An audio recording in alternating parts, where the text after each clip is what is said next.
1월 5일 목요일 오늘의 주요 뉴스입니다. 뉴욕 증시가 혼조세로 마감했습니다. 미국 경제 지표가 호조를 보였지만 스페인의 구제 금융설과 이스트만 코닥의 파산 보호 신청설 등으로 연초 랠리를 이어가지는 못했는데요. 다우지수와 S&P 500은 반등에 성공한 반면 나스닥만 소폭 내렸습니다.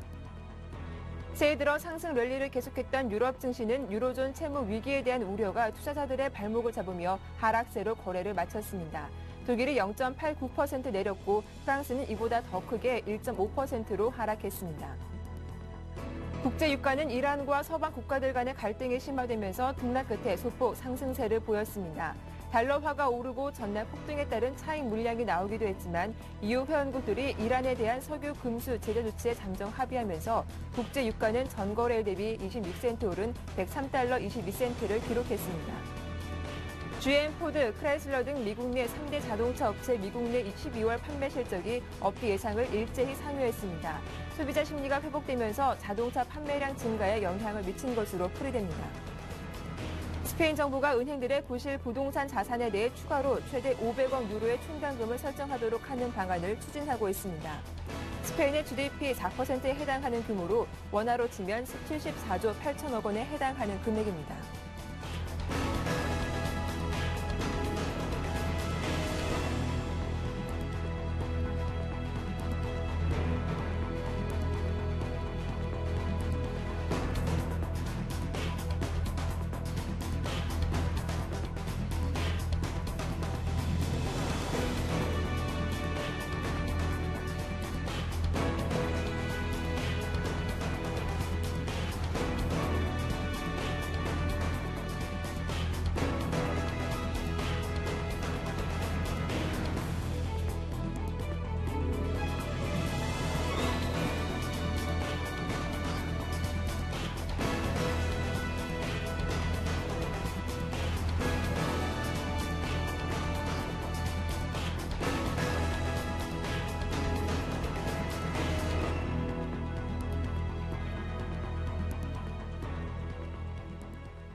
한밤 뉴욕 증시는 유럽발 우려와 지표 호재가 팽팽하게 맞서기도 했습니다. 결과적으로는 하락 출발했던 다우지수와 S&P 500 지수는 경제 지표 호조 덕에 상승에 반등했지만 이 상승폭은 보합권 내에서 그리 크지는 않았는데요. 스페인이 구제 금융설에 휘둘리는 등 유럽발 악재가 여전히 시장에 부담을 주긴 했지만 미국의 자동차 판매가 2008년 금융위기 이후 최고치를 기록했다는 소식이 시장의 기대 심리를 더 크게 했습니다. 그만큼 유럽 위기보다는 미국 경제 회복에 대한 기대감이 더 컸던 하루가 아니었나 싶은데요. 오늘 그 어느 때보다 살펴봐야 할 재료들이 많습니다. 오늘 글로벌 핫이슈는 동양증권의 글로벌 핫이슈는 장형철 과장과 함께 살펴보겠습니다. 안녕하세요. 안녕하십니까?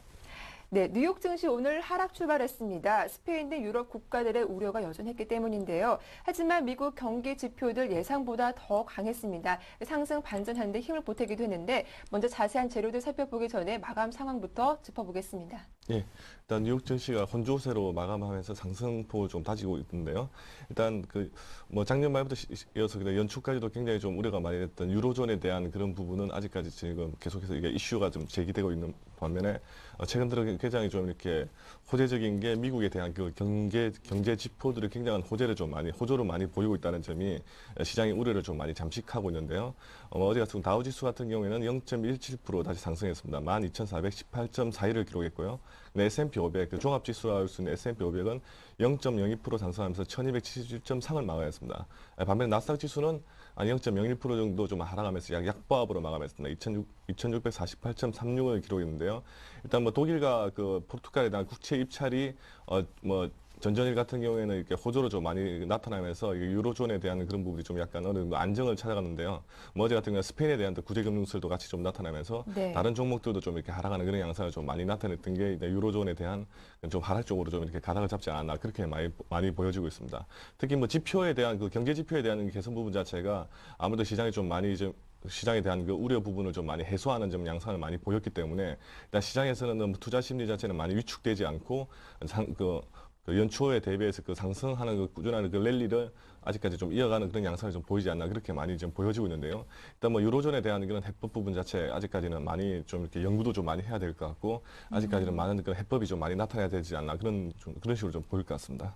네, 그래서 간밤에 독일과 프랑스 국채 입찰에서 늘어난 수요로 약차 금리는 하락했지만 여전히 좀 국채 입찰에 대한 부담감은 큰 것 같습니다. 그리고 또 은행권들에 대한 추가 자본 확충 우려도 논란이 되기도 했는데 어떤 내용인지 자세하게 짚어봐 주시죠. 예, 예. 일단 그 유럽에 대한 그 은행에 대한 자본 확충 부분 자체가 좀 우려가 많이 되는데요. 특히 최근 들어 독일하고 포르투갈이 그 국채 입찰에 어느 정도 성공을 하면서 국채 입찰에 대한 수요 부분이 굉장히 좀 많았습니다. 특히 독일 같은 경우에는 이렇게 독야층층이라는 표현까지 쓰고 있는데요. 일단 뭐 실업률이라든지 다른 부분 자체가 굉장히 좋은 경제 지표를 좀 많이 나타내기 때문에 독일에 대한 그 국채에 대한 그 입찰 부분 자체가 굉장히 수요가 좀 많았습니다.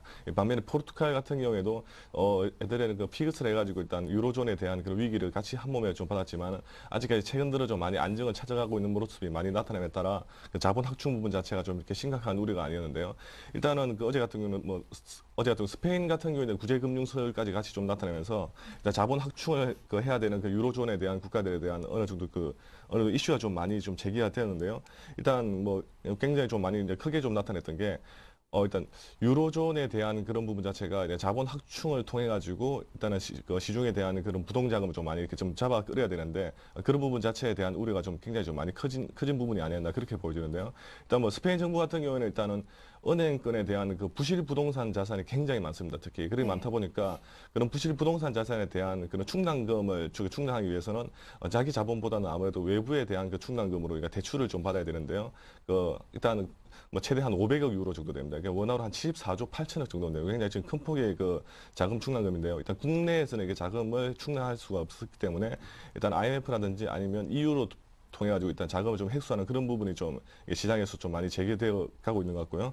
그다음에 유니크레딧 같은 경우에는 일단 75억 유로 정도로 자본 확충을 좀 많이 나설 것이라 좀 우려가 되면서 시장에서는 이 자본 확충에 대한 그런 부분 자체가 단순하게 뭐 대출로 끌어올 경우에는 굉장히 좀 이렇게 굉장히 향후에 이자 부담 같은 경우에도 굉장히 좀 많이 늘어날 수 있는 부분이 좀 많기 때문에 이런 부분 자체가 시장에서 좀 많이 그 우려를 좀 나타내지 않았나 그렇게 지금 보여지고 있는데요.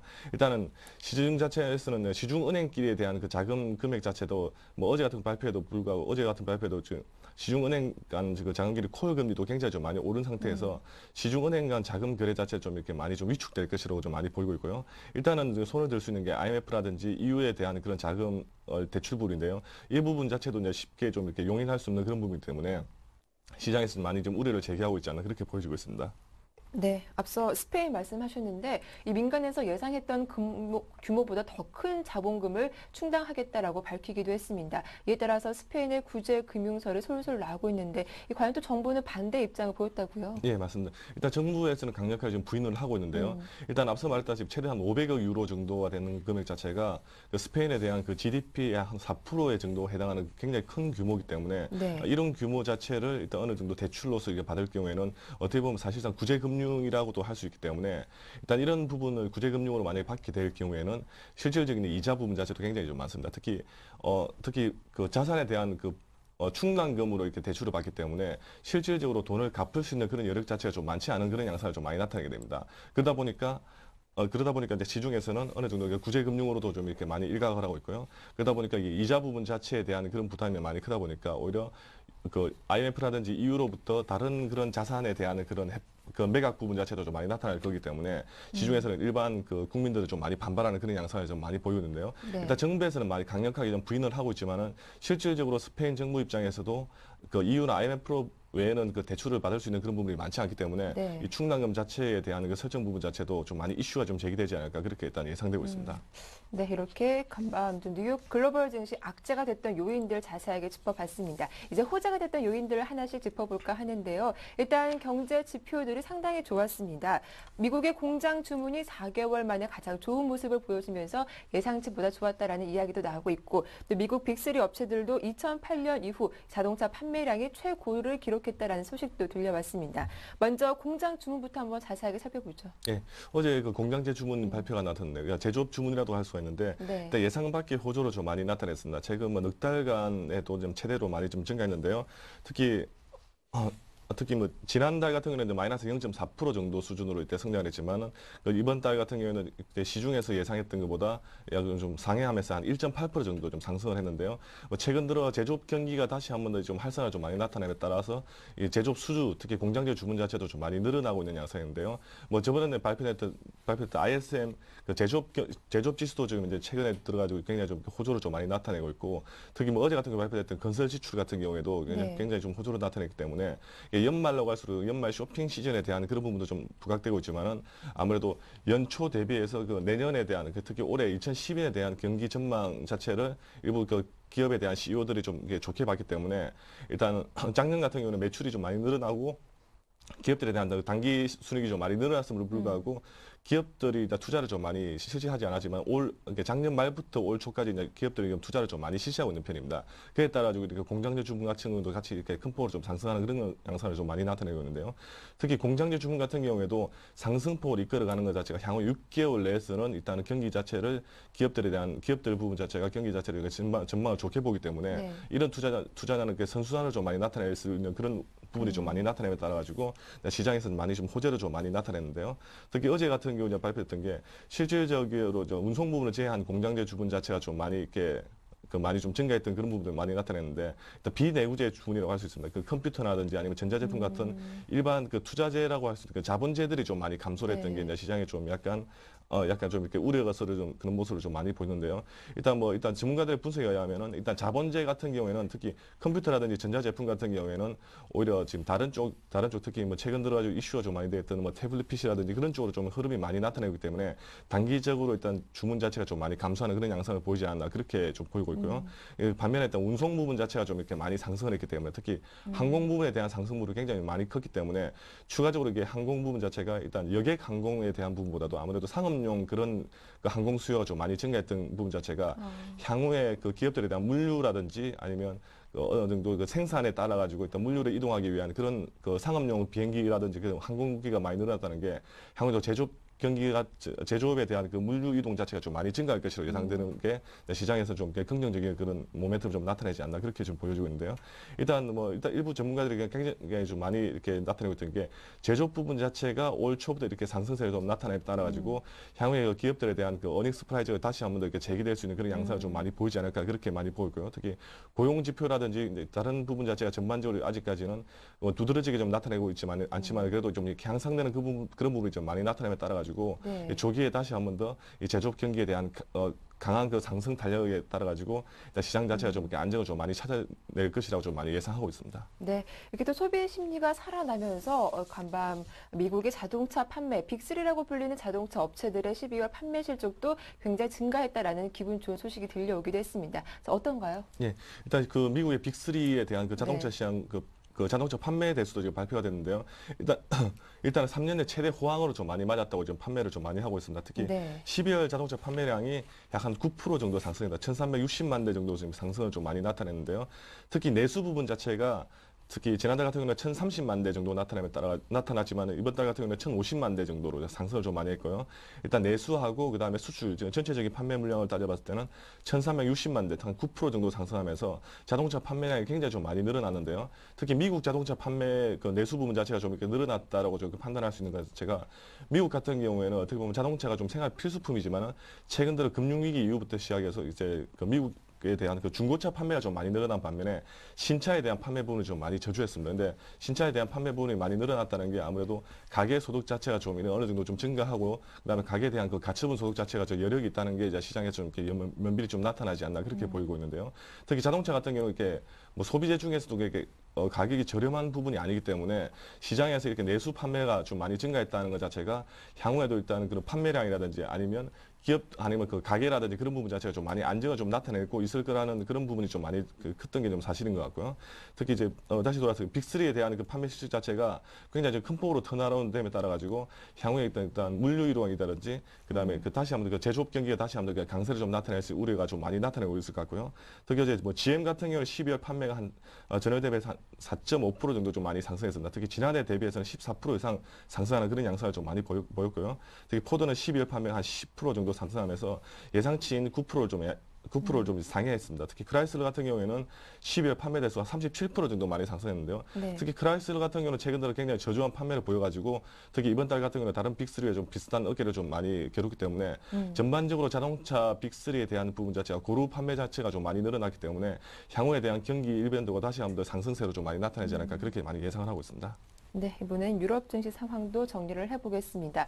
유럽 증시가 사흘 만에 상승 랠리를 멈췄습니다. 일단 유로존 은행들의 자본 확충에 대한 우려가 시장의 발목을 잡기도 했는데요. 좀 프랑스 지수가 가장 많이 떨어진 것 같아요. 예, 일단 프랑스가 좀 굉장히 좀 많이 빠졌고요. 네. 독일, 영국 전반적으로 좀 많이 하락을 했는데 특히 영국 같은 경우는 0.5% 정도대 하락세를 보이고 있고요. 독일은 0.89% 정도 하락했지만 프랑스가 1.59% 정도 굉장히 큰 폭으로 좀 많이 하락을 했는데요.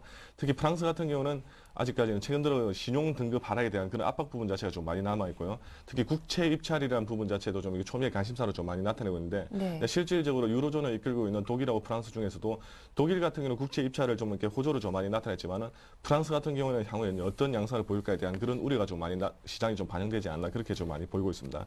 특히 스페인하고 이탈리아 같은 경우에는 스페인 같은 경우는 어제 같은 경우는 구제 금융수를 좀 휘말리면서 2%대 정도 큰 폭으로 좀 이렇게 하락하는 그런 양상을 좀 많이 보였는데요.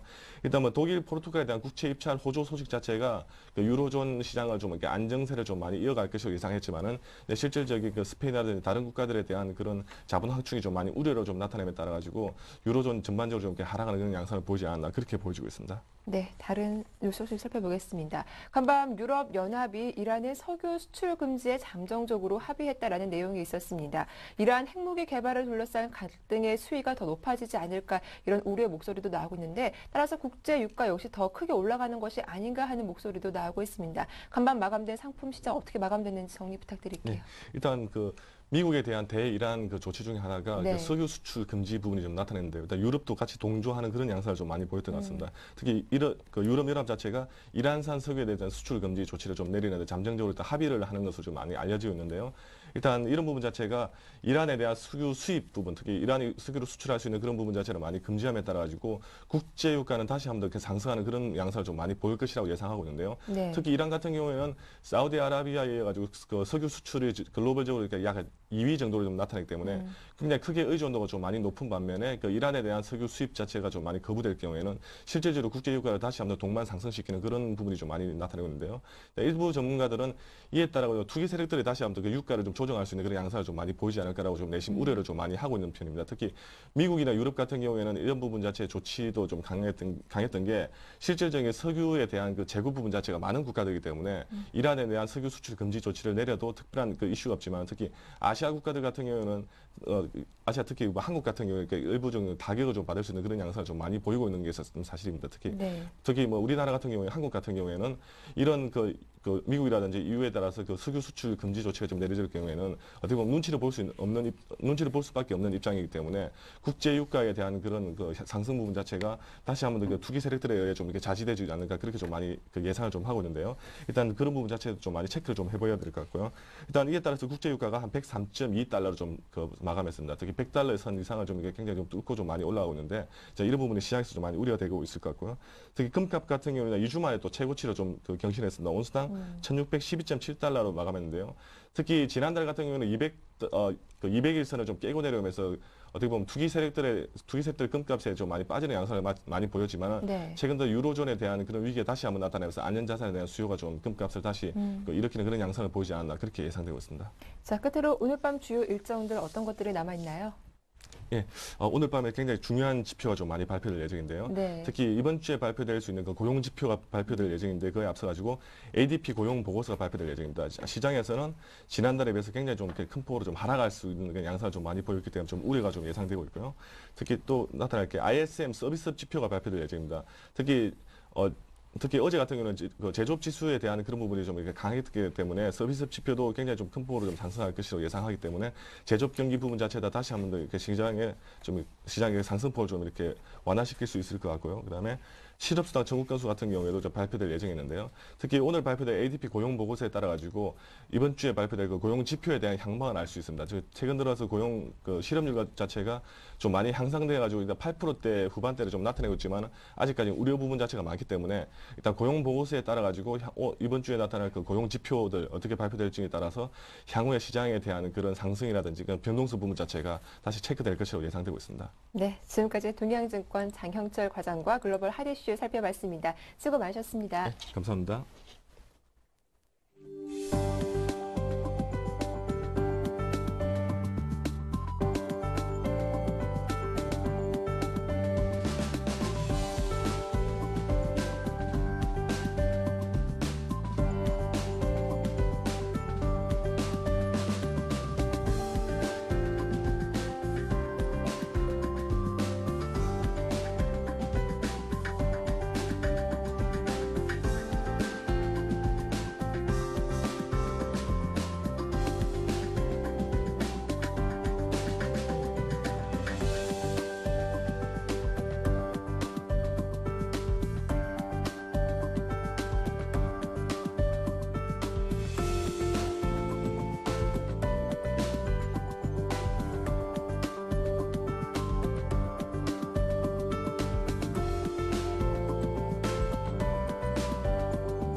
네, 글로벌 마감 시황 살펴봤고 이제 오늘자 전망을 해보겠습니다. HMC 투자증권 시화지점의 박지훈 과장 전화로 만나보죠. 안녕하세요. 네, 안녕하세요.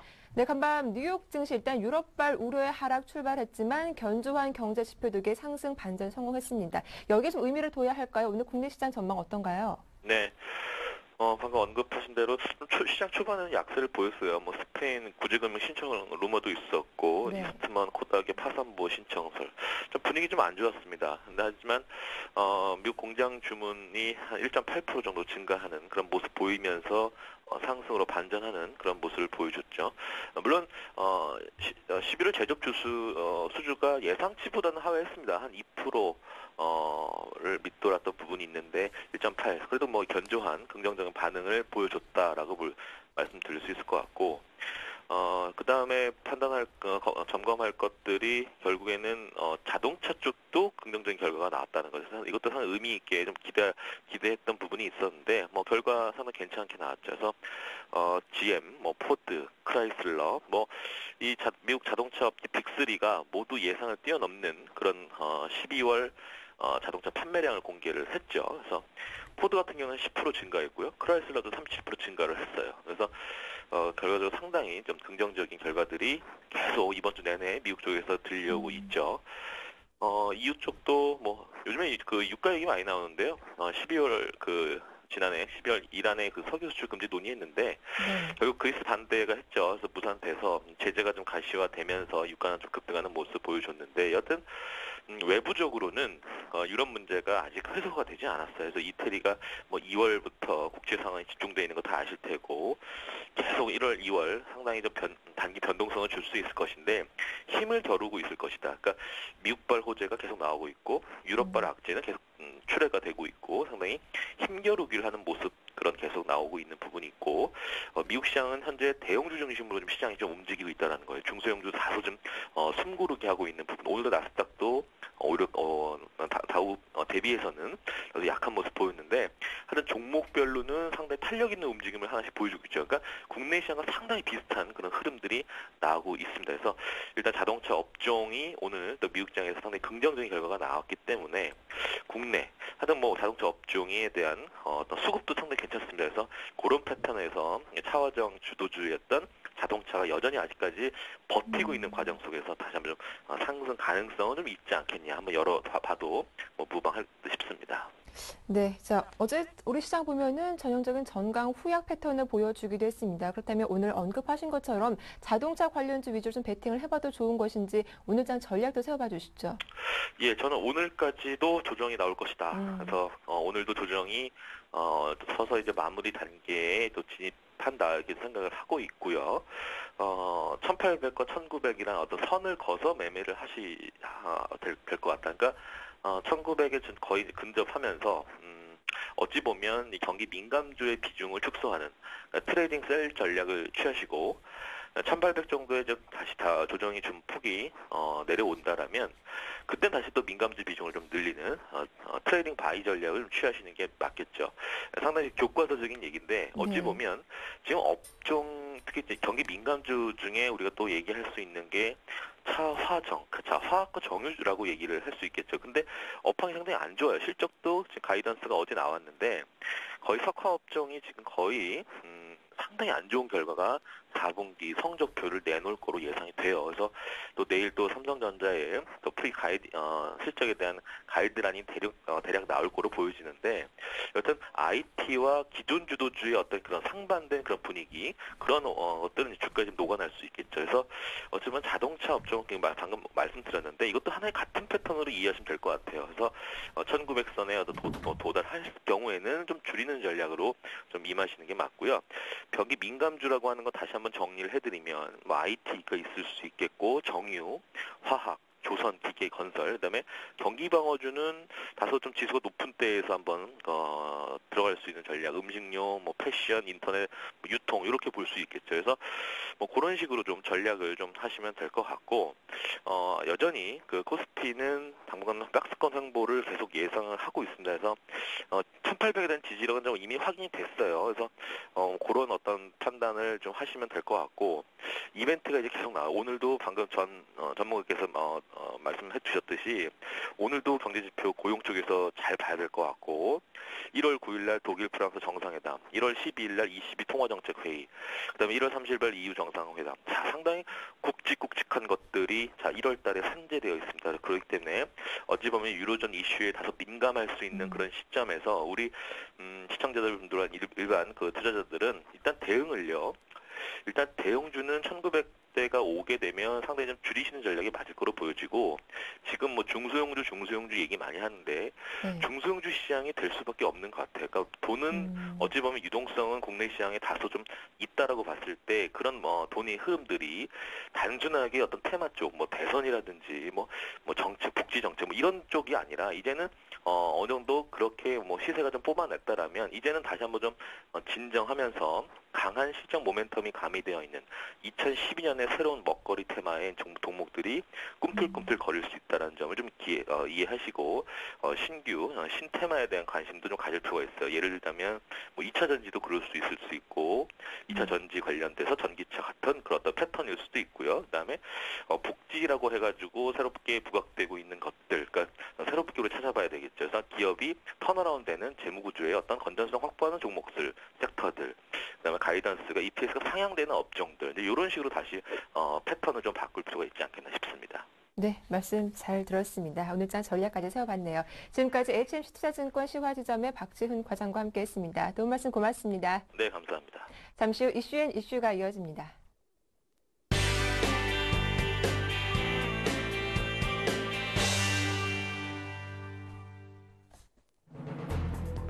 삼성전자가 추진하고 있는 중국 반도체 공장 설립 신청이 국내에서 승인돼 중국 인허가 절차를 남겨놓게 됐습니다.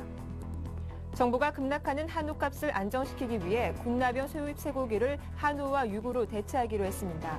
또 올해 300억 원을 들여 한우, 암소, 사육 두수 줄이기에 나섭니다. 이르면 2013년부터 서울 시내에서도 좌석형 급행 간선 버스가 도입됩니다. 승용차의 통행을 제한하는 대신 버스만 다닐 수 있는 대중교통 전용 지구도 시범 운영됩니다. 현대 기아차가 올해 일부 공장을 시작으로 주간 연속 2교대제를 도입해 내년부터 전 공장에서 이를 시행합니다. 이렇게 되면 현재 근로자 1인당 근무 시간이 3시간 정도 줄어듭니다. 네, 서울경제신문을 통해서 국내외 주요 경제 이슈들 살펴보겠습니다. 오늘 이슈 순서는 서울경제신문 사회부의 나윤석 기자와 함께합니다. 안녕하세요. 네, 안녕하세요. 네, 첫 소식입니다. 삼성전자의 중국 반도체 공장 설립이 국내에서 승인됐다라는 소식이 들어왔는데 자세한 내용 부탁드릴게요. 네, 그렇습니다. 삼성전자가 추진하고 있는 중국 반도체 공장 설립 신청이 국내에서 승인돼 중국 인허가 절차를 남겨놓게 됐습니다. 4일 삼성전자에 따르면 지식경제부는 삼성전자의 중국 내 반도체 공장 설립을 위한 10나노급 낸드 플래시 국가 핵심 기술 수출 신고를 이날 수리했습니다. 이에 따라 삼성전자는 상반기 내 인허가 등 관련 절차를 마치고 착공에 들어간 내년 하반기 제품을 양산할 계획입니다. 삼성전자는 현재 중국, 베이징 등 여러 곳을 부지 후보로 검토하고 있습니다. 앞서 삼성전자는 지난 2011년 12월 6일 중국의 MP3와 휴대폰 등에 사용되는 메모리 카드용 낸드 소자 생산 설비를 건설한다는 내용의 신청서를 지경부에 제출했습니다. 월 생산 규모는 12인치 웨이퍼 10만 장인데요.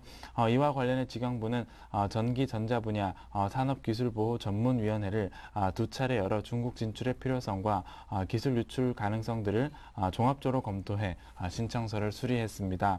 이번 결정에 맞춰 삼성전자는 중국 투자 시 국산 장비 활용률을 현 수준 이상으로 유지하기로 했으며 국내에서도 화성단지 외에 평택단지를 확보해 메모리 분야뿐만 아니라 시스템 반도체 분야 투자도 확대하기로 했습니다.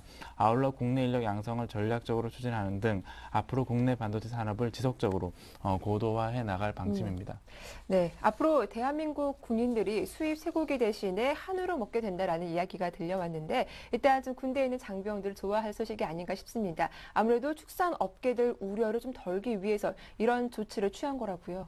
네, 그렇습니다. 말씀하신 대로 정부가 급락하는 한우 값을 안정시키기 위해 군나병 수입 쇠고기를 한우와 육으로 대체하기로 했습니다. 또 올해 300억 원을 들여 한우 암소 사육두수 줄이기에 나섭니다.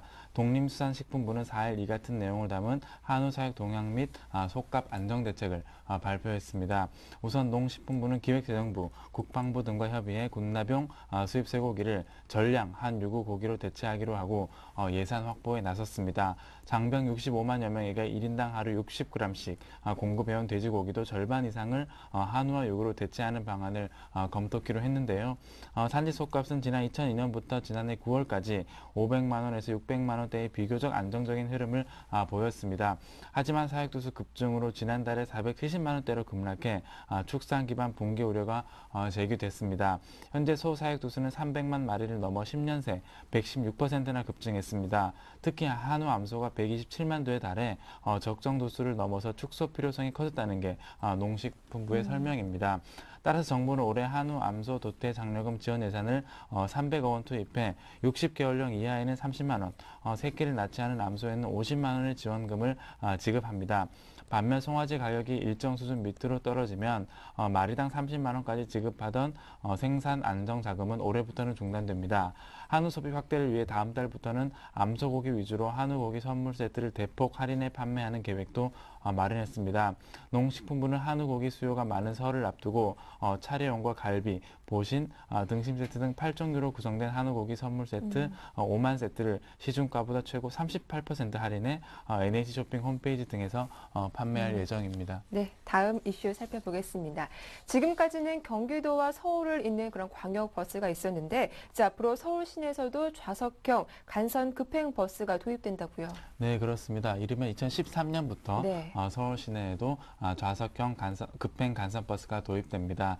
승용차의 통행을 제한하는 대신 버스만 다닐 수 있는 대중교통 전용 지구도 시범 운영이 되는데요. 네. 4일 서울시는 이런 내용을 담은 2012-2016년 대중교통 계획안을 수립하고 시민 의견 수렴 절차를 밟고 있다고 밝혔습니다. 계획안에 따르면 시는 오는 2016년까지 경기도 서울 간 광역버스에만 있는 좌석형 간선 급행버스를 시내버스에도 도입을 합니다. 시의 한 관계자는 2016년까지 도입을 목표로 추진 중이지만 일이 빠르게 진행될 경우 내년부터 서울 시내에도 좌석형 간선 급행버스가 운행될 수 있을 것이라고 말했습니다. 시는 좌석형 간선 시내버스의 요금이 일반 시내버스보다 비싸지만 중앙버스 전용 차로와 도시고속도로로 운행해 속도 경쟁력을 확보할 수 있을 것으로 보고 있습니다.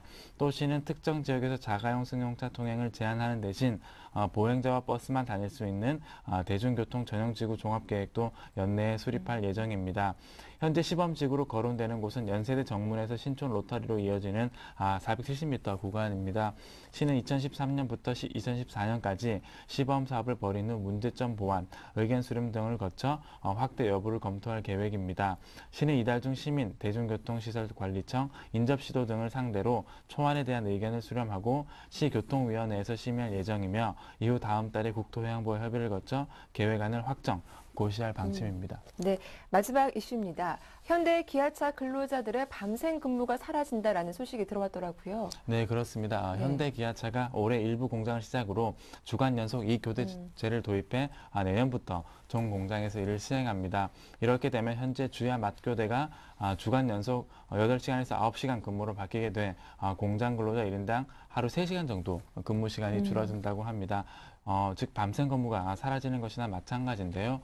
고용노동부는 4일 현대 기아차가 장시간 근로관련법 위반 해소를 위해 이 같은 내용을 포함한 개선안을 제출해 승인했다고 밝혔습니다.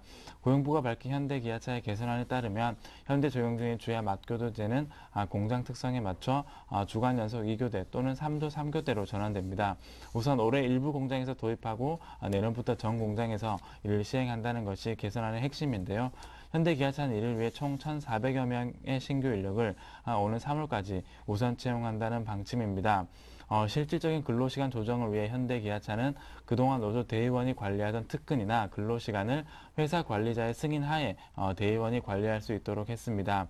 이어 개인별 연장근로 관리 시스템 개발, 순환근무제 도입, 공장 간 물량 이동 및 전원 배치 등을 통해 불합리한 근로 관행도 개선할 계획입니다. 국내 완성차 업체 중 가장 큰 현대기아차가 이날 교대제 개선 방침을 확정함에 따라 이르면 내년 모든 국내 완성차 업계에서 밤샘 근무가 사라질 전망입니다. 르노 삼성은 지난해 10월 주간 연속 2교대를 도입해 시행 중이며 쌍용차는 주간조만 근무하고 있습니다. 한국GM은 최근 2천억 원 규모의 설비 투자 등을 통해 교대제를 개편하기로 하고 세부 내용을 조율 중에 있습니다. 앞서 지난해 고용부가 국내 완성차 업체 생산지 근로 실태를 조사한 결과 24시간 철야 근로, 12시간 연속 근로, 주 2회 휴일 특근, 식사 시간 중 근로, 야간조 조기 투입 등으로 인해 주당 평균 무려 55시간 일하는 것으로 나타났습니다. 이는 전체 상용 근로자보다 15시간가량 많은 것으로 고용부는 이들 업체에게 2월 말까지 법 위반 해소를 위한 개선안을 제출하도록 했습니다. 네, 말씀 잘 들었습니다. 지금까지 서울경제신문 사회부의 나윤석 기자와 함께했습니다. 수고 많으셨어요. 네, 고맙습니다. 네, 이어서 이슈앤 진단 함께하겠습니다.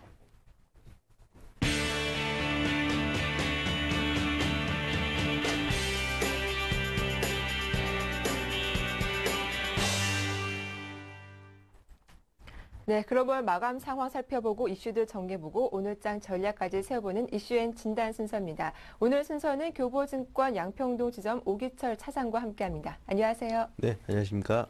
네, 간밤 뉴욕 증시는 일단 가까스로 상승하기도 했습니다. 일단 나스닥 지수는 소폭 내렸지만 다우와 S&P 500은 하락 출발했지만 장중 빨간불로 거래를 마치기도 했는데요.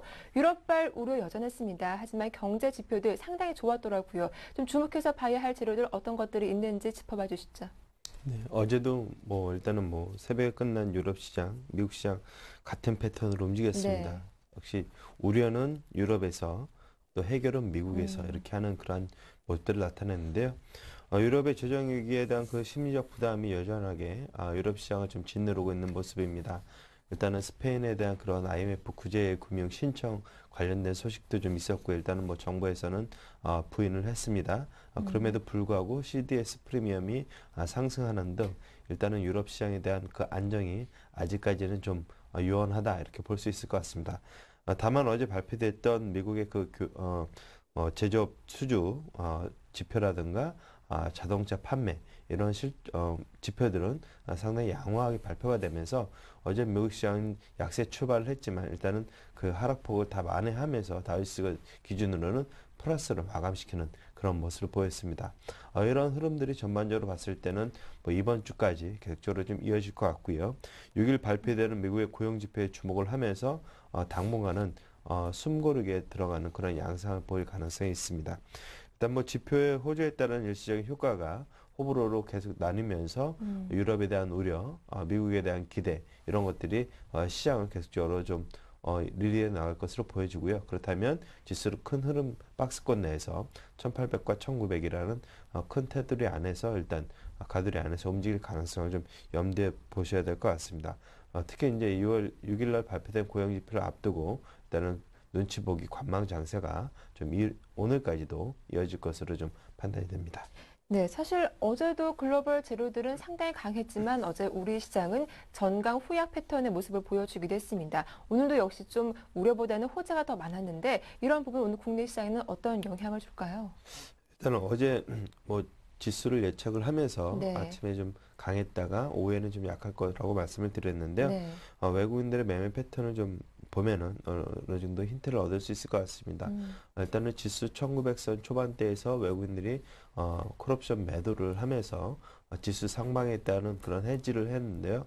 어제는 이제 선물을 매도를 하면서 지수를 일단은 상승을 좀 제한하는 그런 모습을 보였습니다. 그럼에도 불구하고 현물에 있어서 이틀 동안 한 5천억 정도 매수를 해주는 흐름을 보였기 때문에 오늘도 일단은 뭐 보합권 정도 선에서 움직임이 좀 나타나지 않을까 싶습니다. 어제 야간 선물이 약 1포인트 정도 상승을 했기 때문에 오늘 뭐 지수가 오른다고 하면 어제 빠졌던 부분 정도를 회복하는 정도 수준, 그런 정도 수준에서 좀 마무리가 될 가능성을 좀 염두에 두시고 접근하시는 것이 좋을 것 같습니다. 네, 이렇게 전망 잘 들어봤고 이제 오늘장 전략을 세워보겠습니다. 먼저 어제 시장 마감 상황부터 정리를 해보고 넘어가 볼 텐데요. 어제 코스피는 약 보합권에 마감을 했습니다만 업종별로 보면 희비가 상당히 엇갈리기도 했습니다. 특히 은행주 급락이 심했었는데 어제장 어떻게 보셨는지요? 일단 어제 같은 네. 경우는 뭐 지수가 그 전날 이제 큰 폭으로 좀 반등을 보이면서 네. 추가적인 상승을 하더라도 그렇게 힘이 별로 없을 거라는 전망이 상당히 우세했습니다. 그래서 어제 아침에는 뭐 일단은 좋게 출발을 했다가 시간이 흐를수록 약세를 보이면서 일단은 좀 9포인트 정도 하락을 마감을 했는데요. 일단은 외국인과 기관의 순매수가 계속되는 가운데 프로그램 매수입도 지수 하락을 좀 방어하는 역할을 좀 했습니다만 일단은 뭐 지수를 상승으로 돌리지는 못했습니다. 업종별로 정유가스, 운수장 및 철강, 금속 업종이 강세를 나타냈고요. 은행 등 금융통신 업종이 약세를 마감했습니다. 운수장비는 외국인과 기관이 동시에 순매수를 보였고요.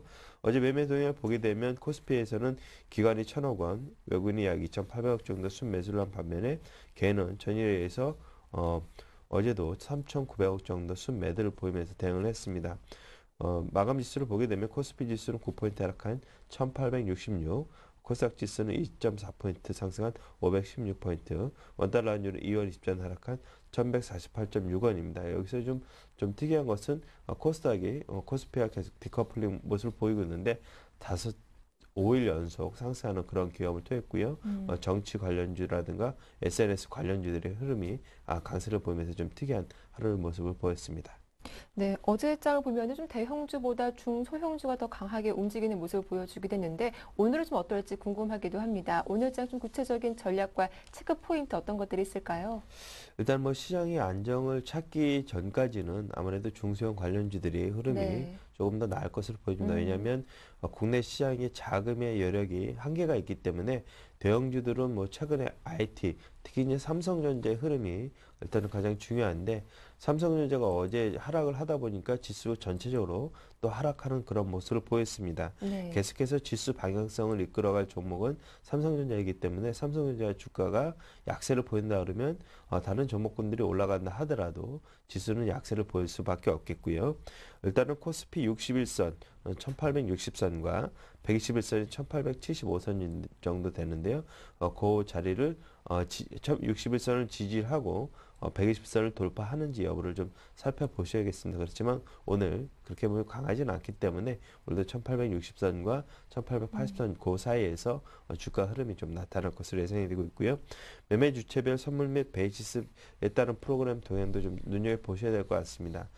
외국인들이 전전일 프로그램 매수가 대량으로 유입이 됐을 때는 베이스가 1.2 정도까지도 좀 큰 폭으로 플러스로 반영이 됐었는데 어제 같은 경우는 베이스가 약화되면서 프로그램에 따른 그런 여력이 좀 상당히 좀 둔화가 되면서 지수가 하락을 했거든요. 이런 흐름들 좀 지켜보시고 좀 대응을 하셔야 될 것 같습니다.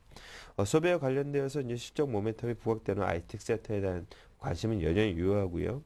주가가 추가 조정 시 중국 관련주 서비스 업종의 단기 매매가 좀 가능한 그런 시점이 아닌가 보여집니다. 네, 오늘장 전략도 잘 들어봤습니다.